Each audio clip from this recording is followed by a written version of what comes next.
এই তো সেদিন মনোজের সঙ্গে আলাপ। কিছু কিছু মানুষকে দেখে কত কিছু যে শিখি। দীর্ঘশ্বাসটা ভারী হয়ে ওঠে বুকের মধ্যে। মনে হয় ওর মতো হতে পারলাম কই। কখনো মনে হয় চেষ্টাও তো করিনি সেভাবে। নিজের কেরিয়ার, নিজের স্বপ্ন পূরণের লক্ষ্য নিয়েই ব্যস্ত থেকেছি সর্বদা। তাই হয়তো কখনো গল্পের নায়িকা হতে পারবো না আমি, কিন্তু মনোজ পারবে। মনোজের সঙ্গে আমার আলাপ হলো গতকাল কাজে যাওয়ার সময়। আমার গাড়িটা ওই চালিয়ে নিয়ে গেল। গল্প করতে আমি বরাবরই খুব ভালোবাসি, বিশেষ করে সেই সব মানুষদের সঙ্গে যারা মাটির গন্ধ পায় প্রত্যেক দিন। ছেলেটার বয়স মাত্র 30 বছর। এই বয়সেই জীবনকে ও দারুণভাবে দেখেছে ওর কাছ থেকে। 18 হতেই অভাবের সংসারে ছেলেদের বলি দেওয়া হয়। আর পড়ে কি হবে, রোজগারের ধান্দা কর বলে একটা বিশাল সমুদ্রে তাদের ঝাঁপ দিতে বলা হয়। সাঁতার না জানা ছেলেটি কখনো ডুবতে ভাসতে একটা ঠিকানা খুঁজে নেয়। মনোজরা 3 ভাই বোন। মনোজের দিদি, মনোজ আর ওর বোন। মনোজকে ওর বাবা পরিচিত একটা কাকার সাথে পাঠিয়ে দিল রাজস্থান। সেখানে নাকি ওই কাকার বড় সোনার দোকান রয়েছে। মনোজ গিয়ে দেখলো কাকার কোনো দোকান নেই, কাকা ওখানের একটা বিশাল জুয়েলারি শপের ম্যানেজার। মাইনে বেশ ভালো, তাই গ্রামে এসে দোতলা বাড়ি হাঁকিয়েছিল। তো মনোজকে ওই দোকানেই কাজ দিল কাকা। আরও অন্য কর্মচারীদের সঙ্গে মনোজও মেসবাড়িতে থেকে গেল। কাজ শিখেছিল তখন। সে খুব সামান্যই হাত খরচ পেত। নিজের জন্য অল্প রেখে বাকিটা পাঠিয়ে দিত বাড়িতে। দিদির বিয়ে দিতে হবে বলে প্রায়ই ফোন করতো মা।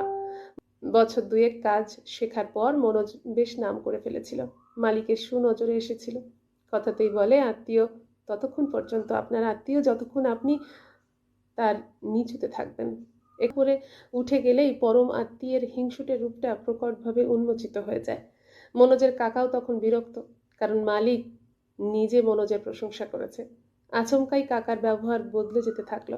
মনোজ নীরবে ওই কাজটা ছেড়ে দিয়েছিল। ওই দোকানদারের মালিকের ছেলে ওকে পরামর্শ দিয়েছিল গাড়ি চালানো শিখে নিতে। নিজের পুরনো গাড়িটা ওকে দিয়েছিল শেখার জন্য। তারপর প্রায় বছর 5 মালিকের ছেলের পার্সোনাল ড্রাইভার হয়ে ওই বাড়িতে থেকে গিয়েছিল মনোজ। বাড়ির ছেলের মতো ভালোবাসা পেত। তখনই জানতে পারে ওর কাকা দোকানের বেশ কিছু টাকা মেরে দিয়েছে। তাই কাকাকে ওরা ছাড়িয়ে দেবে। মনোজের মনে হয়েছিল এই রাজস্থানে এত বড় লোকের বাড়িতে এমন ছেলের মতো থাকতে খেতে পারছে ওই কাকার জন্যই। কারণ কাকার হাত ধরেই ও এই রাজ্যটাকে চিনেছিল। অনেক অনুরোধ করে মনোজ কাকার চাকরিটা ছাড়াতে বারণ করার চেষ্টা করছিল। অতবার একটা চোরের সপক্ষে কথা বলার জন্য মনোজের উপরে বাড়ির লোকজন খুবই অসন্তুষ্ট হয়। ওদের ব্যবহার বদলে যেতে শুরু হয়েছিল মনোজের প্রতি। কেমন যেন বিশ্বাস করতে পারছিল না ওরা আর মনোজকে। বাবার শরীর খারাপের দোহাই দিয়ে ও চলে এসেছিল বাড়ি। পাড়ায় ঢোকার কিছুদিন পরেই কাকা ফোনে বাবাকে বলেছিল মনোজ চুরি করে পালিয়েছে এখান থেকে। তাই ওকে চাকরিটা ছাড়তে হয়েছে। বাবার বাবার ভৎসনার দৃষ্টির সামনে চুপ করে থেকেছে মনোজ।